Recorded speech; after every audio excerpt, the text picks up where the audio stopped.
Question for you today. Is spirituality cool again? You may question if it was ever cool, but there were been moments in my lifetime where it was cool to be spiritual. I've seen some news stories that I want to share with you today, but I want to squeeze in a joke right here at the top. The reason is because I told my son and he didn't get it, or maybe he just didn't laugh. Here's the joke. There's a big sale down at the Lego store. People are lined up for blocks. If that joke made it for you, please let me know in the comments. I can rub it in his face. It's just he doesn't like my jokes. Anyway, so I wanted to start with this today. There's a verse in 1 Chronicles describing the men of Israel, Issachar specifically, that group of men. And it says, they understood the times and they knew what Israel should do. And that's what I'm trying to do here today. I'm noticing some cultural shifts through news stories and so forth. So I want to help you be aware of those things.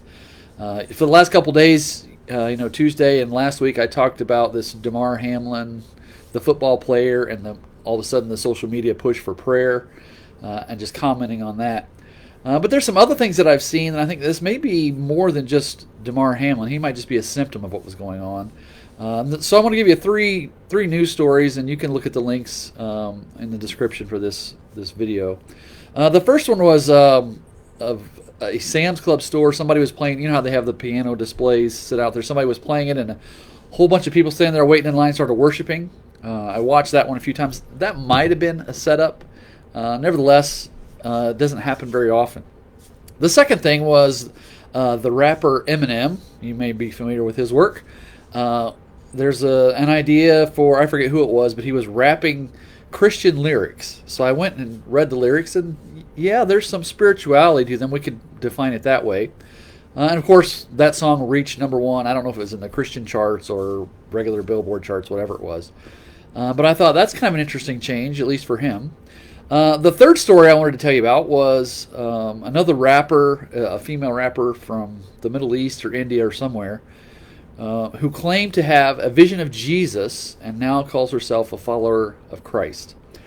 And I'm telling you all those stories to say there's something going on, and it's a good thing. And I wanted to share that with you, and you don't hear a lot of good news very often. So I wanted to use it to also challenge Christians, because last Tuesday I used Ephesians 5:16, the verse that talks about make the most of every opportunity, to encourage us to be aware of our spiritual self. Make sure we have made proper preparations to not live carelessly, but evaluate our spiritual position. Well, there's another passage that says make the most of every opportunity, and it's in Colossians 4, and it seems that Paul is writing to believers. I want to read a couple verses before verses 2 through 6 of Colossians 4, because I think they're all relevant for what I'm talking about here today. Starts in verse 2, Colossians 4, devote yourselves to prayer, which is what I was talking to our board about last night, along with this theme, being watchful and thankful. I think we need to be looking around, be aware of what's going on in the world around us, not be overwhelmed by bad news. But if God is going to do something, if spirituality is going to be cool again, we should at least take note of that. Verse 3, and Paul says, and pray for us too, that God may open a door for our message, so that we may proclaim the mystery of Christ, for which I am in chains. And Paul's speaking specifically about his situation. But I like the idea that he says, pray for me that God may open a door for our message. And that may be what I'm hinting at here. He says, pray that I may proclaim it clearly as I should. Man, this passage, you could preach so many different phrases in this. That should be the prayer of all of us, that when it comes time for us to be able to share the good news, we can proclaim it clearly.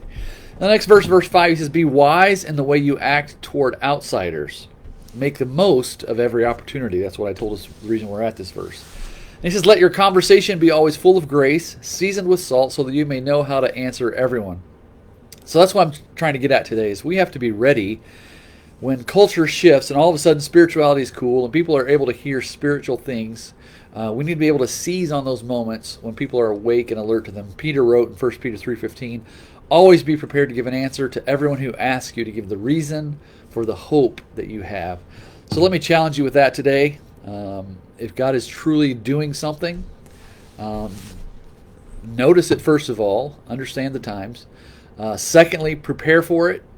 And thirdly, pray for it. All those things that we saw in those verses today. So As always, I invite your comments, your thoughts, your questions. Let me know in however social media format you're seeing this. Like, comment, share. Until then, God bless. Have a great day. And let's keep preparing and praying for God to do something amazing. We'll see you soon.